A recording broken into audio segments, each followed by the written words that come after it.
जय माता दी। मेरे सभी प्यारे दोस्तों, मैं लक्ष्मी शर्मा बड़ों को चरण स्पर्श, छोटों को प्यार और बराबर वालों को दिल से नमस्कार करती हूँ। आज मैं आप सभी को सुनाऊंगी ज्येष्ठ मास की तीसरा अध्याय और इस तीसरा अध्याय में आप सभी सुनेंगे व्रत वर्णन की महात्म्य। प्रतिदिन ज्येष्ठ मास की महात्म्य सुनने के लिए हमारे चैनल को आज ही सब्सक्राइब कर ले। स्कंद जी कहने लगे कि हे मुनियों, सब पापों का नाश करने वाला ज्येष्ठ मास के दिनों का महात्म्य और संपूर्ण जल दान का महात्म्य कहता हूँ, आप श्रवण करें। ज्येष्ठ शुक्ला एकम से लेकर ज्येष्ठ शुक्ला दशमी पर्यंत पवित्र दशहरा नामक व्रत करना चाहिए। प्रतिदिन गंगा जल के पवित्र जल से स्नान करना चाहिए।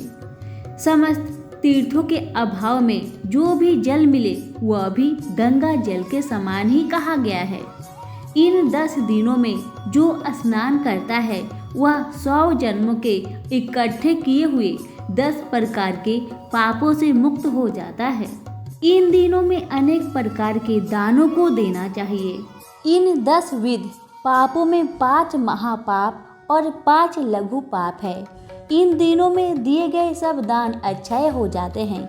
हे ब्राह्मणों, ज्येष्ठ मास शुक्ला पक्ष की द्वितीया के दिन अपराह समय में प्रसिद्ध समान नामक कल्प प्रारंभ हुआ। उस द्वितीया के दिन समान नामक कल्प में स्नान दान श्राद्ध तथा ब्राह्मण भोजन कर्म को भगवान विष्णु के निमित्त जो भक्ति और श्रद्धा करते हैं उनको कोटि गुण अधिक फल प्राप्त होता है। और ज्येष्ठ शुक्ला तृतीया के दिन पंचगिन साधक नामक व्रत आरंभ होता है। पंचगिन साधक व्रत का मास तक करने से मनुष्य समस्त पापों से छूट जाता है और तेज में सूर्य के समान हो जाता है। इसमें कोई भी संदेह नहीं है। इस तृतीया के दिन विशेषतया रंभा व्रत करना चाहिए। साधवा विधवा सभी स्त्रियों इस व्रत को सौभाग्य सिद्धि के लिए करें। हे ब्राह्मण, ज्येष्ठ इसी तृतीया को वामन कल्प का प्रारंभ हुआ, अतः तृतीया के दिन दही और चावल का दान करने से भगवान वामन संतुष्ट होते हैं। आज के दिन विधि पूर्वक श्राद्ध तर्पण और ब्राह्मण भोजन करने के कर्म को अवश्य करना चाहिए। 1 मास तक ब्राह्मण को दही का भोजन कराना चाहिए। शुक्ल चतुर्थी के दिन कपिल ऋषि के पवित्र आश्रम में कुंड से 4 भुजाधारी विनायक प्रकट हुए, इसलिए चतुर्थी के दिन भोजन ना करें और सब लोग गणेश जी का महोत्सव मनाए। पंचमी के दिन घी में पके हुए मालपुए आदि से ब्राह्मणों को भोजन कराना चाहिए। पहले इसी शुक्ल चतुर्थी के दिन सती उमा प्रकट हुई थी, इसलिए स्त्रियां इसी चतुर्थी को सौभाग्य वृद्धि के लिए पार्वती जी का विधिवत उपचारों से पूजन करें तथा गीत नाच आदि उत्सव करें। संतान की इच्छा हो तो शुक्ल षष्ठी के दिन स्त्रियां जल वस्त्र पुष्प सुगंध वस्तु हवन आदि के द्वारा उमा पार्वती जी का पूजन करें। ज्येष्ठ शुक्ल सप्तमी के दिन ज्येष्ठ नक्षत्र के अंत में जो उमा का पूजन नहीं करता उनके वहाँ दरिद्रता का वास होता है।